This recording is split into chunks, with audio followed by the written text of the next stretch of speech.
Hi, my name is Denis Timonin and I'm Deep Learning and Machine Learning Solutions Architect at NVIDIA Russia. Today we will talk about accelerated training with AMP, Automatic Mixed Precision, and TF32, TensorFloat 32 using Tensor cores on NVIDIA GPU. There will be two parts in my presentation. In part 1 we'll talk about floating point numbers, about mixed precision motivation, Tensor cores.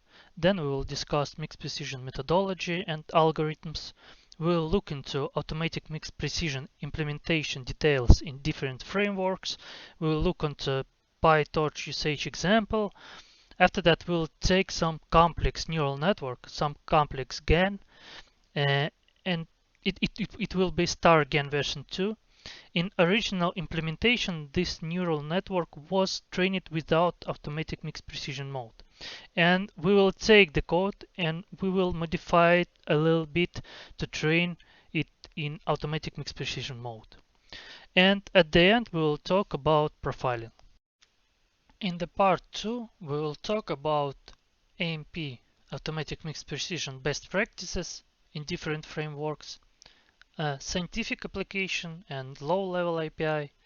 We'll talk about the performance of Tensor cores, and we'll discuss parameters of data and neural network layers for optimal performance.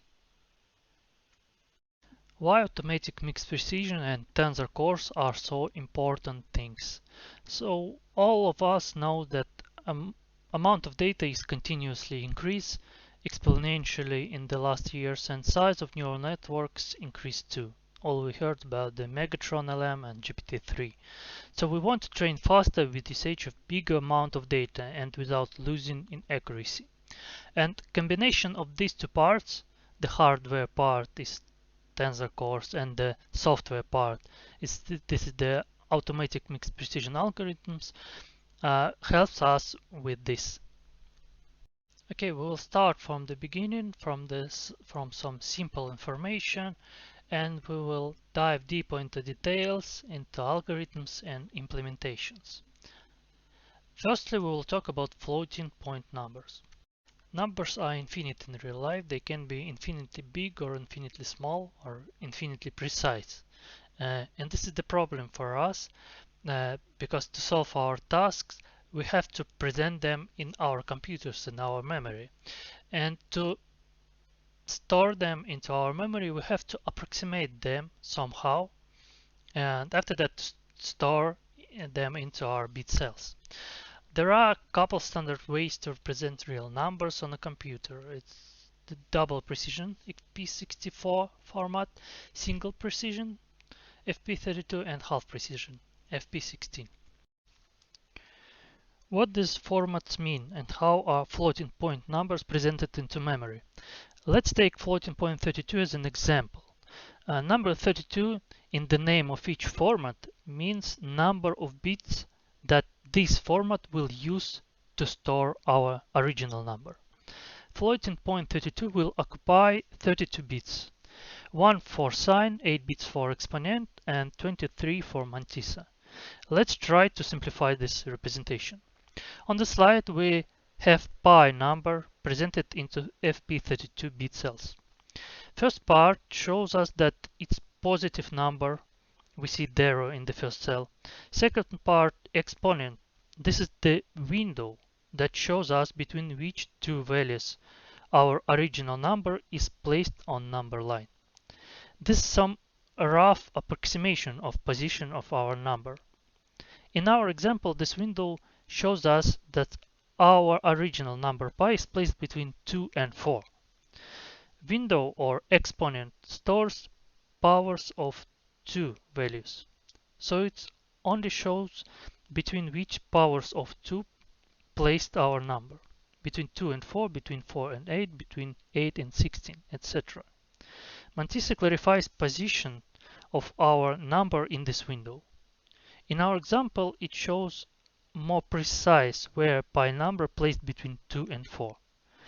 And here we can see what is original pi number and how it will be stored in our memory in float format.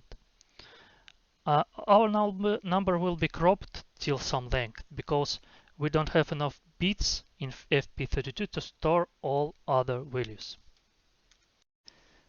It's important to understand that the exponent shows the beginning of the segment where our number is placed. It shows us a window between which integer numbers our real number is placed. The distance between integer numbers increases when the number stored in exponent increase. You can look on the distances between 2, 4, 8, and 16 numbers below. Distance between next numbers on the line is getting bigger. And Mantissa clarifies the position of our real number between these two integers. It divides our section between two integers onto constant number of subparts. Length of subparts increase when the exponent becomes bigger. The closer we are to zero, the more accurately and precisely we can describe the number. And on the right side of the slide we have an example. In Python we can add small number to the small value due to its range more precise in comparison with bigger value. As we discussed, there exists a different format of floating points that use different amount of bits in exponent and mantissa. If our data will be presented with smaller number of bits, that means that we can save memory because we can store more data in the same amount of memory and we can transfer our data faster. But on the other side, smaller number of bits means that we have smaller range and with smaller precision. And two popular formats is FP32 and FP16 are presented on the slide. FP16 or half precision format has 5 bits of exponent and 10 bits mantissa. It result in half the size, but it has a narrowed dynamic range of values that it can actually represent. This is an example of operation where you can prefer to do it in FP32. We have an array of 4096 elements in FP16 and each value filled with number 16. And when we do accumulation, sum operation, our result is overflows. But if you attempt to do that in FP32, it's just fine. Let's look at another example. This is other example of operation that benefits of precision of FP32. And our example is small values plus big values, and the example can be the weights of our neural network. When you upgrading your weights with the gradients that is small, you need a lot of precision to capture that update to continue training.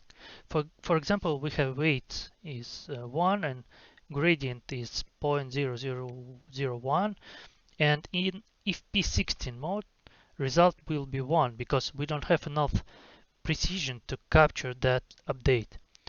Technical limit of FP16 is 0.0005, and for FP32 it's much better for capturing that small weight updates. A good format strikes a balance. It should use enough bits to deliver precision without using so many, because it slows processing and bloats memory.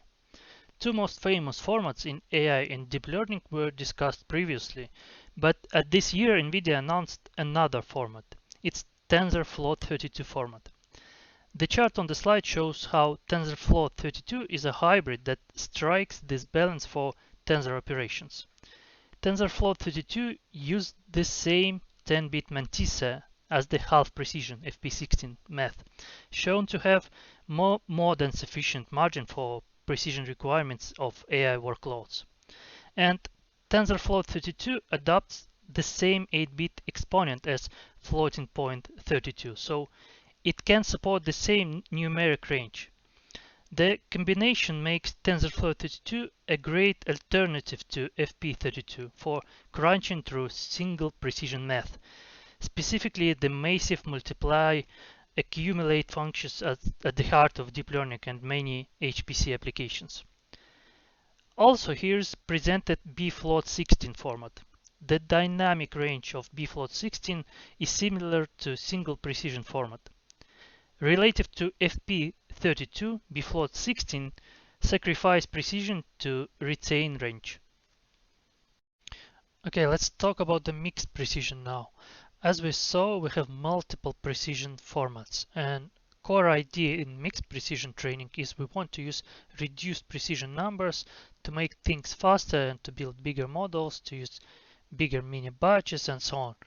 And we will use reduced precision FP16 as much as possible for speed and scale. But at the same time, we will identify the parts of the model that needs full precision, and we'll use FP32 in these parts. So goal is to combine benefits of multiple precisions. And combining these two approaches, we will get multi or mixed precision mode, multi or mixed precision training, and we can maintain complete task specific accuracy with higher training speed. And this approach can be applied to any models, to image classification, natural language processing, or generative models. Now understand what is core idea behind mixed precision training, and but at the same time we need to have hardware that can process our operations in different precisions and that can process it fast. Tensor cores, this is special hardware that was designed specifically for deep learning and training into automatic mixed precision mode. Specialized hardware execution unit for performing matrix multiplication and convolution operations.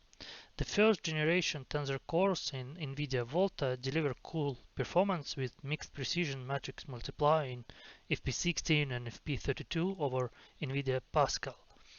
Tensor cores do operations with vectors of scalars. They multiply as vectors per 1 GPU clock. On the video you can see the Volta or Turing Tensor cores performance in comparison with the Pascal architecture. These tensor cores are inherently mixed precision. They take as input FP16 values and doing multiplications of rows and columns. And the result of multiplications will be stored in FP32. Accumulation happened in full precision, and this full precision part helps us to maintain the accuracy. And as the user, you don't have to think about the hardware level because all of the operations are implemented into cuDNN and cuBLAS libraries on the low levels. On this slide, we see comparison of Tensor Cores version 2 with Tensor Cores version 1. Tensor Cores version 2 was presented in Ampere architecture. Tensor Cores version 1 had support of FP16, int8, and int4 in different architectures on NVIDIA GPU. Tensor Cores version 2 has an additional support of FP64, TensorFloat 32, and bfloat 16 types that were discussed previously. Tensor Cores version 2 takes as input FP32 vectors, convert them into TensorFloat 32 values, and do multiplications of rows and columns, and the result of multiplications will be stored in FP32. So they act as a regular tensor cores. They operate the vectors but with more bits in it. That means that we can use native FP32 training pipeline, and on Ampere architecture it will be processed on tensor cores without automatic mixed precision. But of course, if we will use automatic mixed precision with FP16, we'll get even more speed. And main NVIDIA Ampere architecture enhancement, there are the new tensor cores design that has 2.5 bigger throughput for dense operations in comparison with V100, sparsity support, and the bfloat 16 format that has the same rate as FP16. We discussed floating point formats, discussed motivation behind mixed precision, and we discussed hardware. And as a result, we will combine hardware tensor cores and automatic mixed precision methodology to train neural networks. Our goal is to keep stored values in half precision, weights, and activation along with their gradients, and use tensor cores to accelerate math and maintain accuracy. And the benefits are up to 8x math speedup and half memory traffic and half the memory storage. Years of networks trained with 60-bit formats.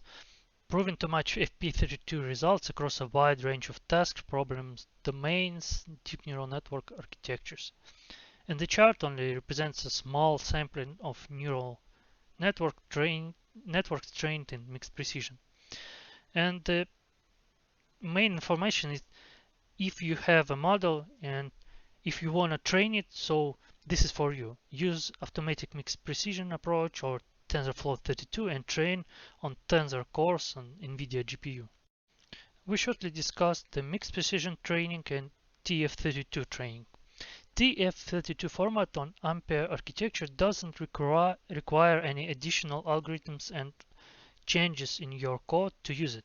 So we will look at example of its usage later. And now let's talk about the technical details of automatic mixed precision AMP and about the algorithms and methodology behind AMP training that helps us use FP16 in our neural network and to train without losing the accuracy. Okay, the mixed precision methodology for training. So goal is to training with FP16 in general purpose, not only for a limited class of applications. For all class of applications, FP16 has not so many bits, and the things we need to think about when we training in mixed precision is there are two big parts. First one, the model conversion, and we have to worry about non-tensor cores operations, non-native tensor cores operations. And second, steps 2 and 3, we will combine these steps together. These steps are about how to handle computation of gradients and using of gradients to take each optimized step. First step is model conversion. If you want to use tensor cores into deep learning frameworks, you have to do two steps. First step is to use FP16 values for the weights, layer parameters of your neural network, and second, ensure that the inputs are FP16 too. So the layer runs on tensor cores now. So after that, your operation will run on tensor cores, of course, if you have hardware with tensor cores. And here are some examples of in different frameworks how to turn on tensor cores. API may be a little bit outdated, so just check into documentation. Let's talk about things that are running on tensor cores. Tensor cores are about matrix multiplications and convolutions. It's important to understand that. Matrix multiplications and convolutions can be used on tensor cores hardware without any scares. So if you have model with only matrix multiplications operations in it, that's perfect case and you will achieve good performance. But in reality, it's not true. Models has a lot of layers with lots of details, and we have grouped some operations into four main groups. Activation functions, normalization functions, loss functions, and others. And the main question here is, can we convert all of these layers directly into FP16 or not? And what operations are good for tensor cores and in what form? To understand that, we will return back to the basic structure of tensor cores. What are tensor cores doing? They take in inputs in half precision, and output of multiplication is kept into high precision. And sum of all of those products will be accumulated into FP32, into high precision too. And main idea is that matrix multiplication and convolution operations are secured on the hardware level. It's really important. So we will not lose any important information for these ops when we'll do any operations on tensor cores. But this doesn't guarantee the same for other neural network operation types. And those two principles like keep intermediate or temporary values in high precision and perform sums or reductions in high precision too. This principles to keep in mind when we talk about non-tensor cores operations. We discussed two main principles, and one of them was to keep intermediate or temporal values in high precision format. Let's talk about this a little bit. Most of the time this doesn't come up. Many pointwise ops that you're gonna do are generated to operate directly on FP16 values. The one place that it really isn't true is for function that has swing in dynamic range, when the small values become very large and large values become very small. That's because dynamic range is limited when we use reduced precision format. And now we're talking about functions like exp, log, or pow. And as example, we have soft plus, some activation function, and if we look at its graph, there is nothing scared. It's like ReLU, and it seems like that all of its computations can be done in FP16 mode. But if you will look into code, it's actually pretty easy for things to go wrong in mixed precision, because we have intermediate value, and whole function soft plus of 1000 will be 1000, and it's okay for FP16, but intermediate representation exp of 1000 will overflow, and that's the problem. And the solution is to cast inputs in FP32, do computations, and cast outputs back to FP16. That was theory that will help you to operate with your custom code, your custom layers, custom loss functions, and so on. But in reality, mostly you don't have to do anything for non-linearities, and they can be run in FP16, except the exp, log, and pow functions, as we discussed previously, especially when they embed it inside. Some additional points: for normalization, you need to cast into FP32, and for last functions, it's almost always a good idea to run your function in FP32. We are finished with the first thing, and the second thing is master weights. What is this? And let's talk about look into the picture. So we are doing some training. For example, we have some weight values. We've computed the gradient for the values. We've computed some partial derivative for the particular value. We have some optimizer and so on. And so we computed update for that weight.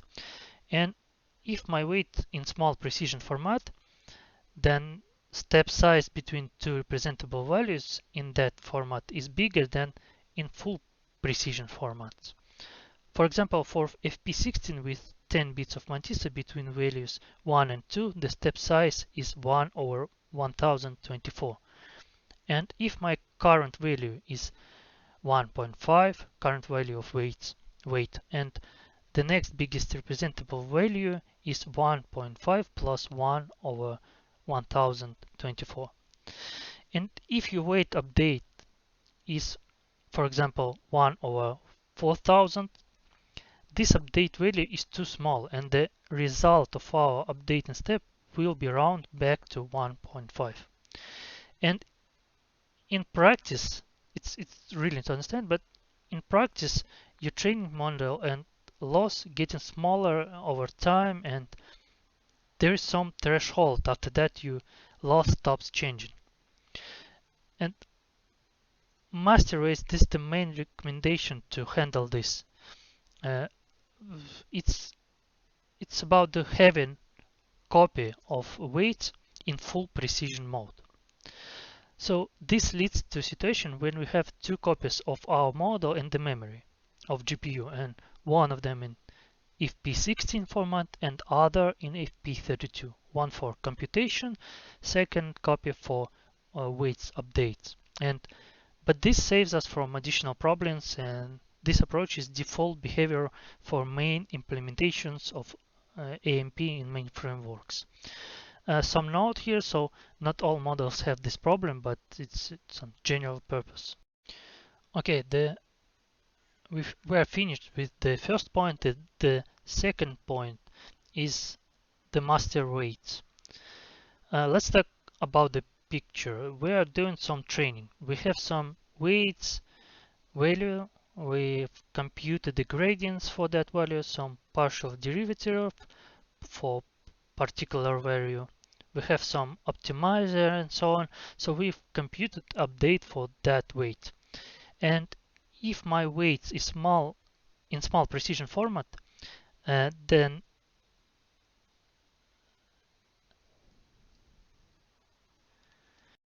and what is the problem here? And the problem is we can't detect underflow. We can't distinguish between just real zero values and the gradients rounded to zero. But we can apply a trick named loss scaling.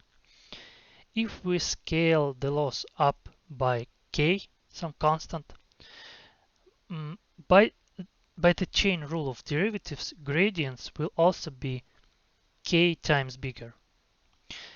We are shifting gradients to the dynamic range that is good for FP16 precision. And we can scale up our loss and we will save our gradients from underflow. It's okay, but the new problem is gradient overflow. This happens when the values goes beyond the range of values that can be covered by FP16. And overflowed values will be replaced by infinity in that case. But unlike gradients underflow, gradient overflow is easy to detect. We can scan our values to find inf in it, and when inf is detected, we can scale the loss down. So for us, it's better to have bigger than smaller scale factor. And at the beginning of the training, we're setting up scale factor value to some big number. And the final algorithm for loss scaling is we start to train with some big scale parameter for loss. Every time the gradient overflows, so for example, we're detecting infinite numbers in our matrices, we reduce the scaling parameter by a factor of 2. And if the gradient haven't overflowed in the last n updates, it's about 1000 usually, or 2000 like in PyTorch, then we increase the scaling parameter by a factor of 2. And the figure shows how the scale factor changed during training. Let's combine all of these rules together. So this is how automatic mixed precision training cycle looks. And at the beginning, we are getting FP16 weights and master copy of weights in FP32. The two copies of weights of the same weights stores on the GPU memory. And after that, we do forward pass, compute our loss in FP32. As we discussed, loss function is better to compute in FP32. After that, we're going to scale that loss, do a backward path computation of gradients, and if we detect an overflow, we just skip this batch and just scale down our loss. And we start from the beginning. But if grades is good, we're doing copy of FP16 gradients into FP32, unscale them, remove scale, and update our FP32 version of master weights. After that, we can convert master weights into FP16 version and continue to train. And this is the complete picture. Let's move from the algorithms to the code. Let's talk about how you can use AMP to train your models and how to turn this mode on into different frameworks. First, we will talk about TensorFlow 32 support, how to train model in full precision on Ampere architecture. TensorFlow 32 mode is default mode for A100 GPU in new releases of NVIDIA NGC containers. It's supported by multiple frameworks, and operations that are supported is single precision convolution and matrix multiply layers, including linear or fully connected layers, recurrent cells, and attention blocks. TensorFlow 32 acceleration is not enabled for convolutions or matrix multiply layers that operate on non-FP32 tensors. It's not enabled for any layers that are not convolutions or matrix multipliers, and it's not enabled for optimizers and solver operations. So, but for all other operations that are supported by this tensor cores, computations will be done on tensor cores on A100 NVIDIA GPU. So you don't have to worry about TensorFlow 32 tensor cores training. It's turned on by default and you don't have to change your code. There exists an global variable NVIDIA TF32 override to toggle TF32 mode at system level and override libraries and frameworks. Now we're returning back to AMP training. All these rules that we discussed before are already implemented in high-level frameworks for deep learning, and implementation looks quite simple and it's easy to use it. Usually you have to add a couple of additional code lines into your original code to turn on AMP. In many frameworks, implementation of AMP support looks similar. Here we have example of AMP support in PyTorch. In older version of PyTorch, AMP support was implemented in separate library created by NVIDIA. It's Apex library. But from version 1.6, support of AMP is natively included into PyTorch and you don't have to use Apex anymore. Let's have a look at the code. There are two main parts. One part is the autocast. This is the casting part. We are casting our model to FP16 mode and storing FP16 weights and FP32 weights on GPU. And second, we have scaler. We have scaler that scales our loss to prevent underflow and overflow, as we discussed. And that's it. You don't have to worry about training, except some custom losses or norm or some hardcore non-linearities if you are using them in if FP16, for example, as we discussed on previous slide.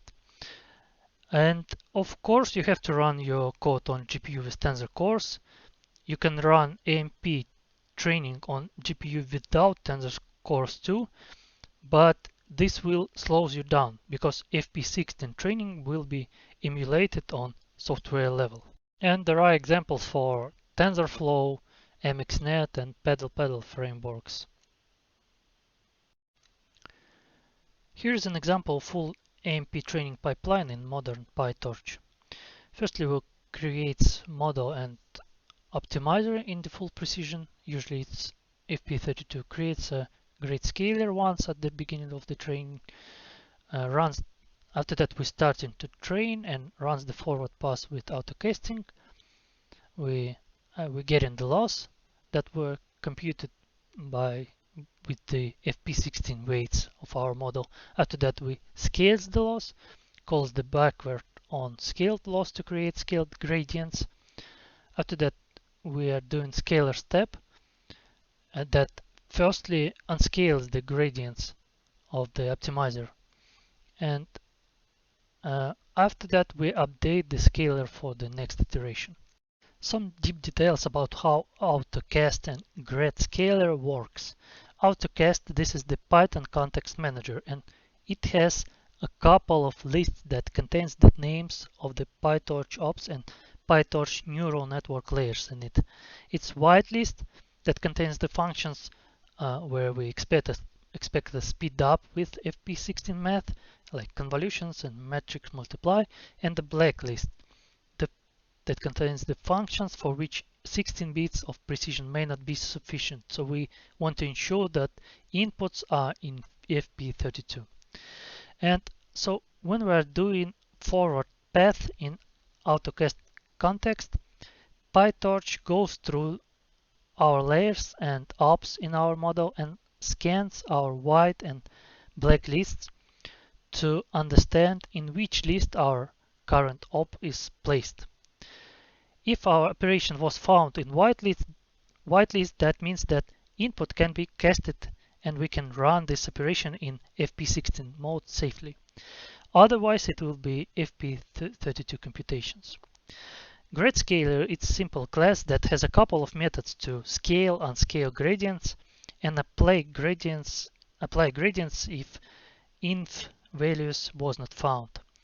And it's important that GradScaler can track multiple losses and multiple optimizers if it's needed in complex cases like GANs. Now we know how to use AMP in different frameworks, and we saw how to start to train a simple model in AMP mode. So if you don't do that still, call to action is go and train in AMP mode. But what about more complex neural network models with multiple neural networks and in it, like GANs, and multiple losses maybe, and optimizers? Let's talk about this now. To demonstrate AMP training for some complex cases, I took neural network that is quite complex and its implementation didn't have any publicly available code for AMP training. This is StarGAN version 2 that was presented on CVPR 2020. This is some combination of neural networks for image-to-image translation to apply style of one image onto another. And we want to modify our code to train faster, and that's it. And we know that it's quite simple to add AMP into our training pipeline without diving into details. So let's try to do this. There are 4 different neural networks that train together in StarGAN version 2 to transfer images. The generator translates an input image into an output image, reflecting the domain-specific style code. The mapping neural network transforms a latent code into style codes for multiple domains, one of which is randomly selected during training.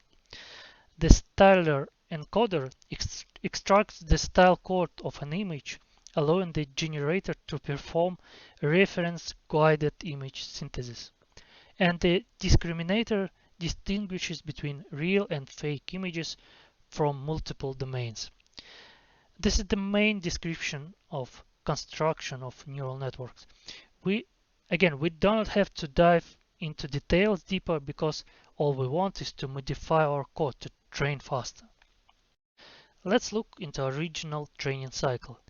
Code written with the usage of PyTorch framework. We know that all we have to do is 2 things: cast our model with autocasting and scale our loss, and use our instance of scalar class to update our parameters. What's changed from previous example? Here we have 4 models and we are doing 6 optimization steps per 1 iteration. But this doesn't change our plans a lot. We use autocast context when computing forward and loss value of our models. Each forward call wrapped into separate autocast context because between forward calls we have to do backward passes, and backward passes over autocast are not recommended. We have only one instance of scalar, one instance that supports all of our losses and optimizers, and this one scalar scales all of our losses and it saves all scaling constants for all losses internally. In comparison with Apex, if someone used it before, we had loss ID parameter in scale function. Here we don't have it. And then we are doing scalar step operation after call the backward function. One thing that is not good here are the calls of scalar update function. Usually update function must be called once per iteration cycle, and this is the official recommendation from the creators of the AMP plugin. The reason for this is that it updates scale constant parameters for all losses simultaneously. But at the same time, the scalar denies the ability to call backward multiple times without updating parameters between these calls.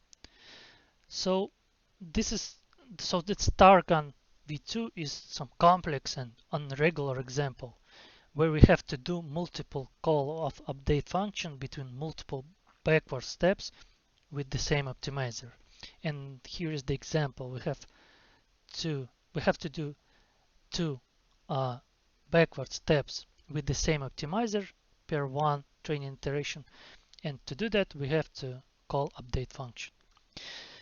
And it's fine to do that, absolutely. The training works, and the problem absolutely is not so big, because by calling the update multiple times, we will just update our scaling constant multiple times faster. One more thing, when I started to train, some error has occurred. The text of the error was lerp CUDA is not implemented for half.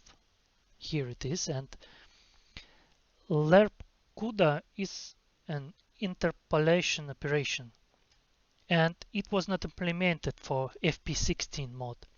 And what's more important, it was not included into white or black lists of operations. That's why we've made this bug. And this bug will be fixed, but when you will face some similar bugs, all you have to do is to change your code manually, just by casting your parameters into format that function supports, and casting outputs of the function back to the original format. Below is an example of code that fixes the problem.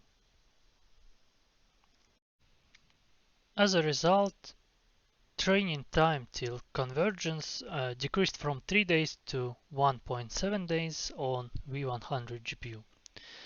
And I achieved near the same accuracy in my training procedure.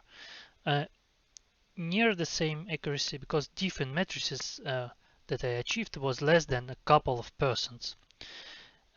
But neural network generates images successfully and everything works fine. And a little bit difference in metrics most likely was due to I've made only one attempt of training, and I've changed hyperparameters of this training pipeline. I've changed batch size a lot, and I've changed number of iterations due to changed batch size.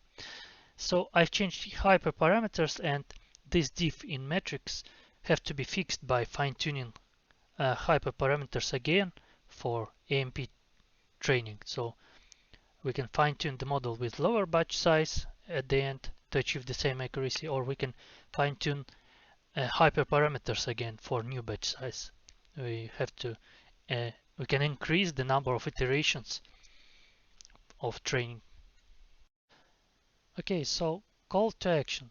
Tensor cores will be everywhere soon, and what you have to do is use GPU with Tensor cores. For example, RTX 20 or 30 series, or for example A100 or V100 or other GPU with Tensor cores. Use AMP and train all of your neural network with Tensor cores faster with native AMP support in frameworks. If some errors arise, now you know why it may happen. So fix them manually and create an issue on GitHub in the frameworks repo. And the last thing, how to make sure that you are using Tensor cores in your training pipeline. The simplest way is to use NVIDIA Deep Learning Profiler TensorBoard plugin in the latest NVIDIA NGC containers. You can run your code with DLProf. The event files will be created, and after that you can run TensorBoard and use event file as a logdir. What you can see in TensorBoard, you can see the nodes that are using Tensor cores and nodes that eligible for Tensor cores.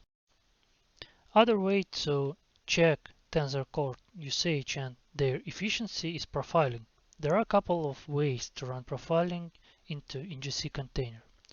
For example, you can run in sysprofile, and then you have to open output file with output file name in NVIDIA Inside Compute application. That can be downloaded at NVIDIA site. And this and other similar substrings in the name of the kernels shows us that this is Tensor Core kernel. And my colleague Dmitry Mironov is also presenting on DataFest. He dives deeper into profiling of deep neural networks. So if you are interested in this, do go and check his video out in SysML track. And here is the link. In the part 2, we'll talk about deep practical advices applicable to AMP training, about corner cases, scientific usage and hardcore optimization that will help you to train faster and to avoid some errors in AMP mode. Firstly, some simple cases and advices. If you're using PyTorch as a main framework, so use PyTorch 1.6 or later version and native AMP instead of Apex library. Developers from NVIDIA and PyTorch community has analyzed architectural errors that was made in Apex and fixed them in PyTorch version of AMP. Other PyTorch AMP advantages is it's faster due to less Python overhead. What's overhead? As we remember, we have to cast our model layers and inputs into FP16. And in the case of Apex, it was Python wrappers on the Python side. For the PyTorch MP, cast wrappers are on the C++ side and tightly integrated with PyTorch Eager mode dispatcher. Other advantages is guaranteed PyTorch version compatibility because it's part of PyTorch, no need to build extensions, Windows support, bitwise accurate saving and restoring of checkpoints. In Apex, you had to write some additional code to restore checkpoints, and some other advantages. PyTorch version of AMP has more native and intuitive API in comparison with Apex. This is my point of view. In Apex, you have levels of AMP 0, 01, 02, or 03. And main levels are in 01 or in 0 mode. Mixed precision is turned off, and this is just regular FP32 training. In 01 mode, AMP is turned on with master weights and low scaling, and this is standard mixed precision training with tensor cores, as we discussed before.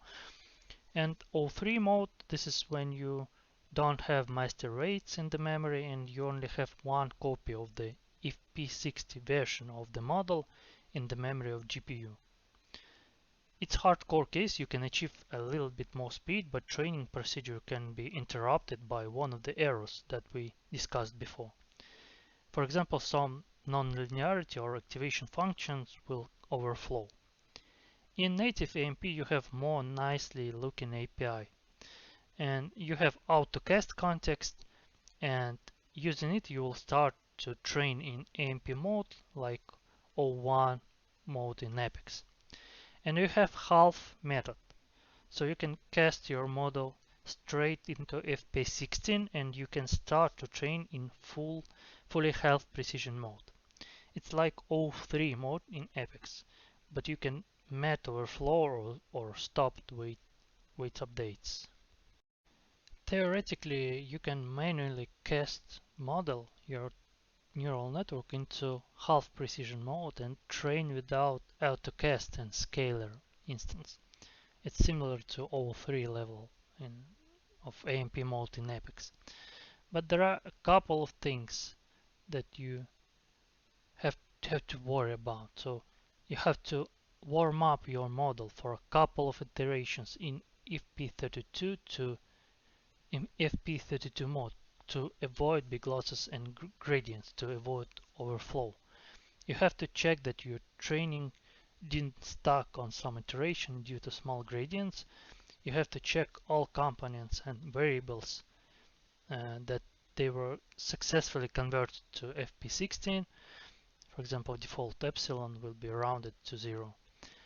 And half precision mode training will give you roughly about a couple of percents of training speed and possibly a little bit bigger batch size.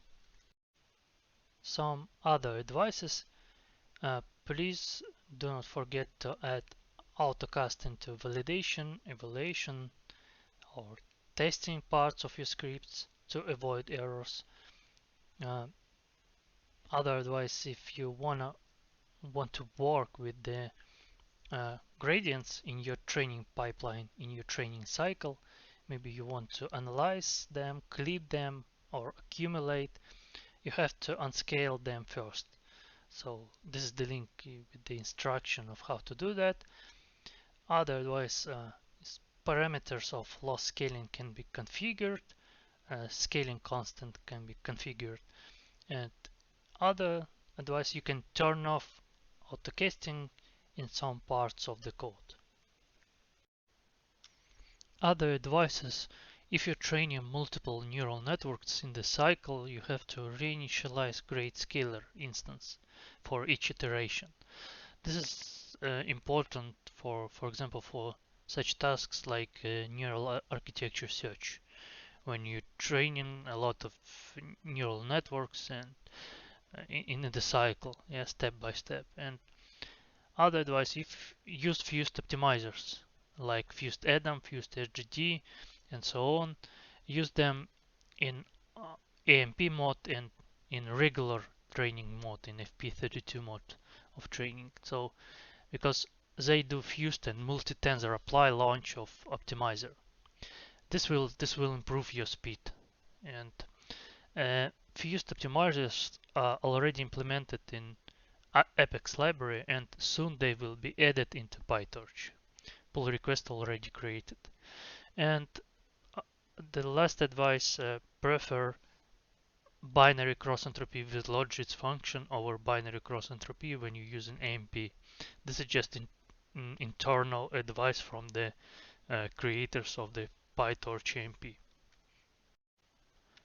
Now let's talk about normalizations, about different normalization layers that exists in deep learning frameworks. So layer norm normalization, this layer usually uses FP32, but in practice is okay. It's okay to cast it into FP16. So this is some advice from developers from Facebook, and also you can use fused layer norm implementation from Apex. And uh, for batch norm, uh, you can use FP32 and FP16 inputs and outputs, but parameters have to be in FP32. And in this mode, batch norm will use cuDNN implementation of the layer, and it can be faster. For distributed training, you can use synchronized batch norm layer from Apex 2. Okay, and spectral norm. Regularization technique spectral normalization is quite popular layer, especially in GANs. And PyTorch implementation of this layer does not fully optimized. So my colleague Mingyu Liu proposed some code that do computation of spectral norm and normalization of eigenvalues with the support of half precision mode. And you can find this code on the slide or by using this link that I provide. And the link on the slide is very interesting. It's a list of tutorials about the AMP prepared by NVIDIA Lab. And there are a bunch of tutorials, useful videos about tensor cores, about training different neural networks like LSTM, GANs, 3D convolution models with the support of the tensor cores. And also some separate video which is called PyTorch Performance Tuning Guide that will help you to get more speed from your training pipeline. Now let's discuss Tensor Core's scientific application and low-level API. You can use C++ API to program Tensor Core's behavior. You can get fast matrix multiplications in your C++ programs with reduced memory traffic. On the right side of the slide, you can see simple examples of C++ usage, and there are examples for FP16 and bfloat16 formats. We discussed bfloat16 format previously. You have to include header files to use them, of course, and PyTorch and Python frameworks don't have support of the bfloat16 format. It's in plans to include it in PyTorch, but for now you can use it by using C++ CUDA API only. And so if you're interested in bfloat16 use cases, so use C++. Behavior of TensorFloat32 in libraries for A100 for developers using NVIDIA libraries. Default behavior of TF32 mode for N100 is in cuDNN and deep learning frameworks. TF32, TensorFloat32 is default mode, and FP32 computations implemented in these frameworks like convolutions will be on tensor cores by default, and you can use environment variable to turn it off. And in cuBLAS, a library for linear algebra operations for scientific research, you have floating point 32 mode by default due to more precision required in HPC applications, and you can turn on TensorFloat 32 mode with environment variable. Tensor cores can be used for scientific computing in scientific applications as well. And here we have a link and successful case when researchers used combination of FP16, FP32 and FP64 to achieve great performance increase in the task of earthquake simulation. They used mixed precision approach to achieve great speed increase with the same accuracy. And on the right side we have additional link with the guide and example of how to program tensor cores in CUDA 9. In my presentation I want you to understand all aspects of tensor cores, to use them in your projects and understand in details what is happening on all layers. And now let's return back to deep learning. And this is the final part of whole presentation. The main question that we'll try to answer is how to design your training pipeline, data pipeline and architecture of neural network to maximize workload of tensor cores. How to choose the size of data batches and size of parameters layers of neural network to achieve optimal performance. Batch size, number of inputs, outputs in fully connected layers, number of filters in convolution, and so on.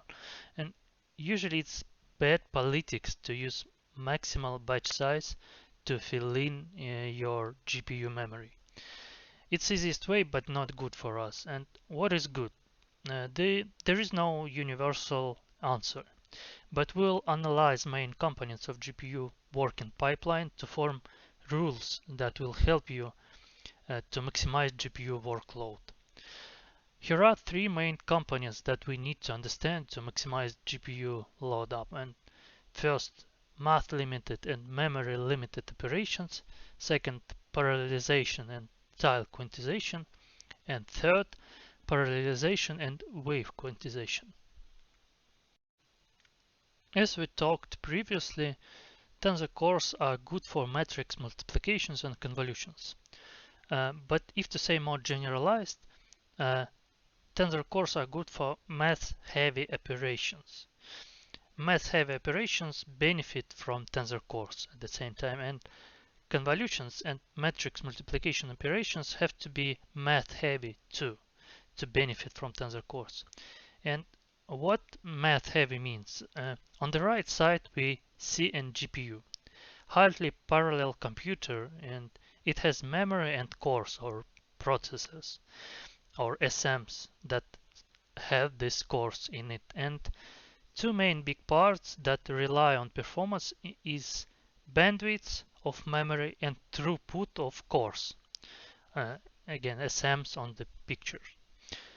SM is streaming multiprocessor, and this is minimal cell that will run your task.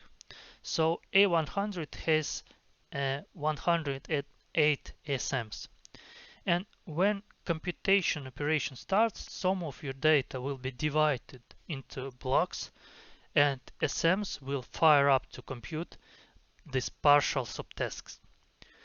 And what GPU and any computer do, it reads the data from memory, do some computations, and return back the results into the memory.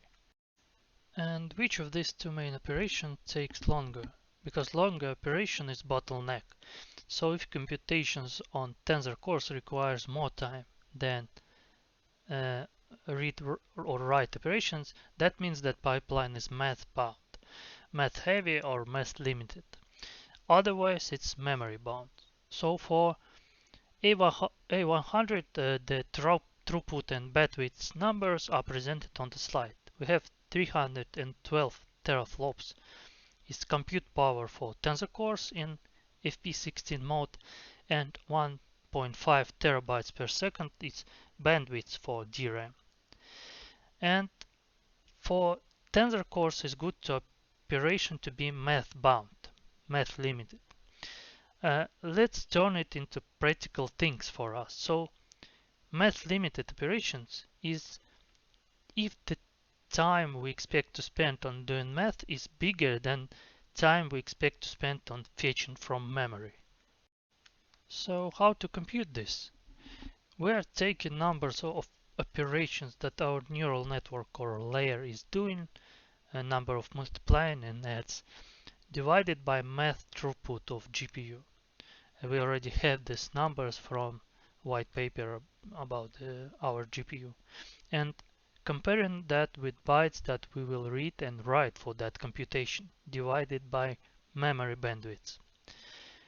Equivalently, we can rearrange the same equality to have ops to bytes to byte ratio, and we will get GPU constants on the right side and parameters of our layer on the left.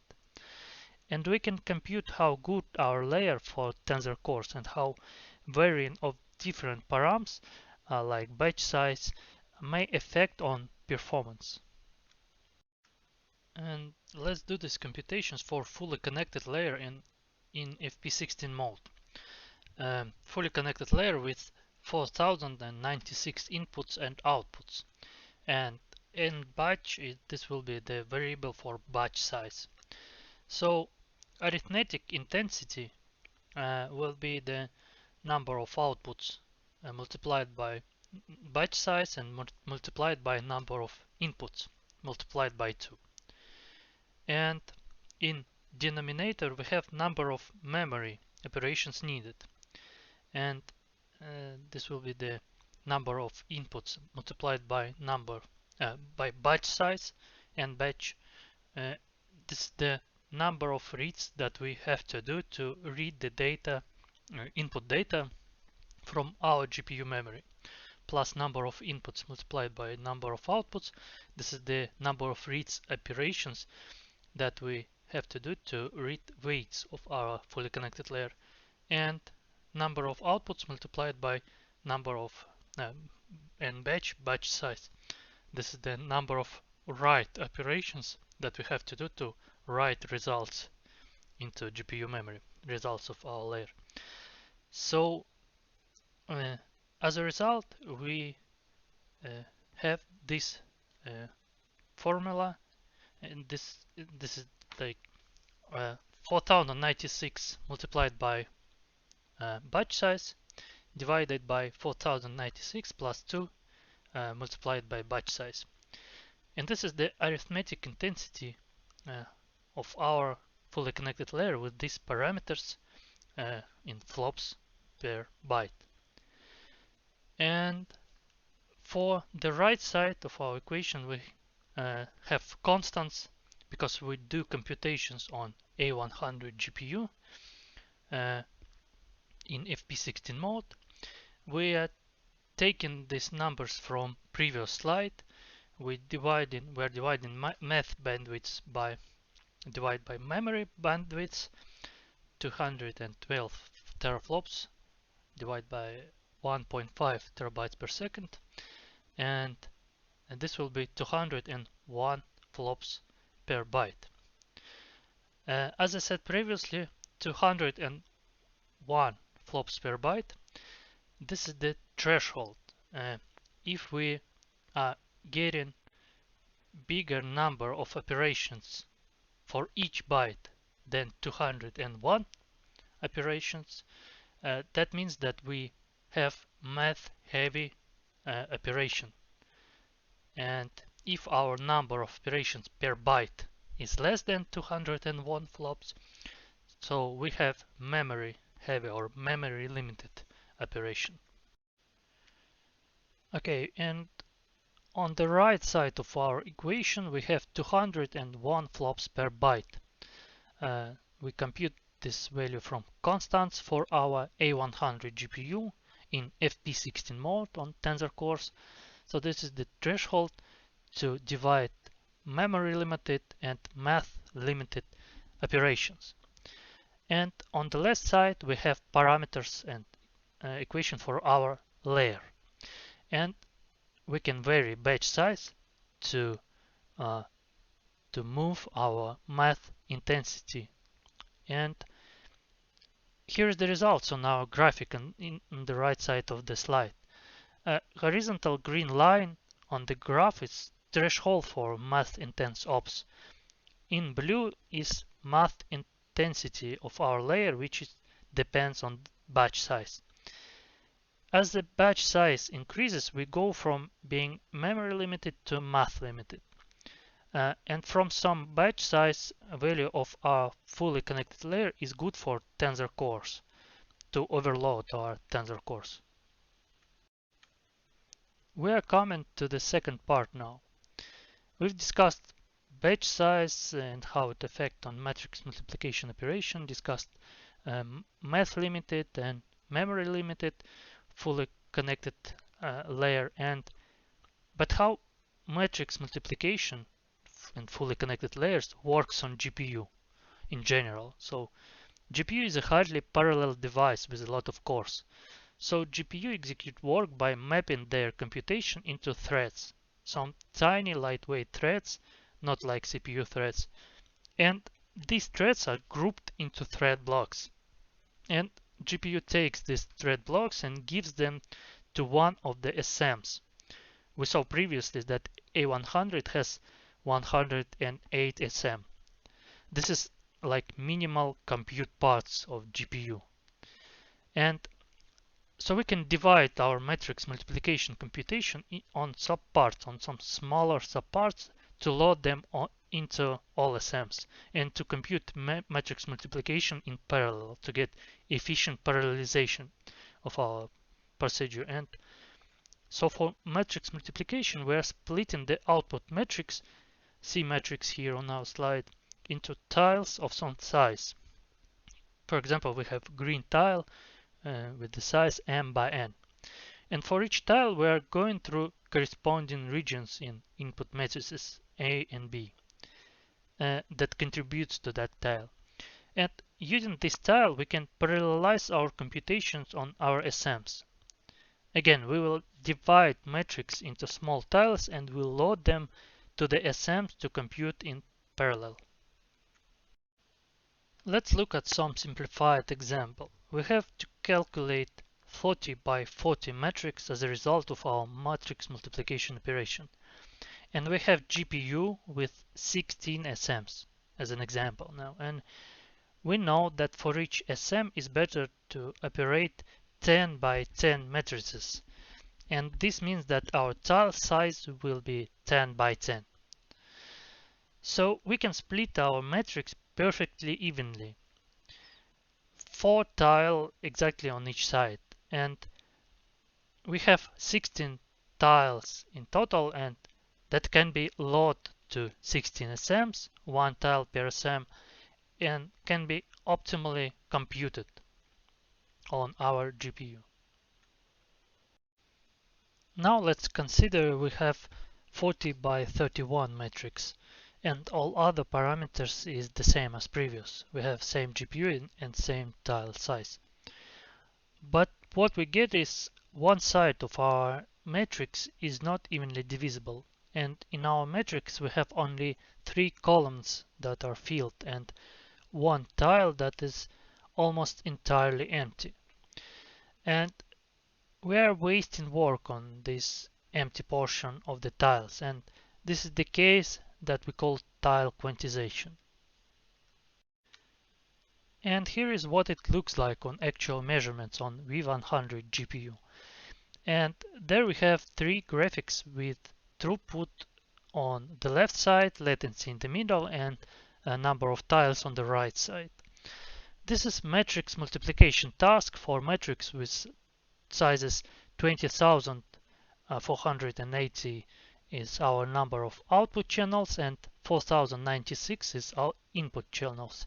And n is our batch size that we can vary to move to get different performance. And graphics shows us how much size affects on these 3 parameters. For batch size 128, we're getting 100% utilization and perfect case, perfect speed and perfect performance. If we make it one wider, we're adding additional columns that are mostly unused, and our utilization splits in half and performance dramatically decreases. If we will continue to increase batch size, our tiles will be less and less unused till 256 case when we will achieve perfect utilization again, and so on and so on. And if we will look onto duration graphic, this means that if we have 129 batch size, this is the same as get 256 batch size. It's literally the same cost. So advice is choose your main dimensions to be multiples of 64. It will be better to choose multiples of 128 or 256, but 64 is enough case. Other option, we have 40 by 50 matrix. All other parameters are the same. We are dividing on 10 by 10 tiles and evenly divisible, but we have 20 tiles which is divided between 16 SMs now. And so in first iteration or first wave, our GPU will use 16 tiles to compute the simultaneously. But in the second iteration, in the second wave, we have 4 tiles and 60 SMs, so 12 SMs in the next iteration will be idle. That is also wasted work, because we have to wait 2 waves to compute, but at the second wave our SMs just do nothing, and that is the wave quantization problem. And so our number of tiles, our number of blocks, has to be multiple of number of SMs on GPU, ideally, to avoid this.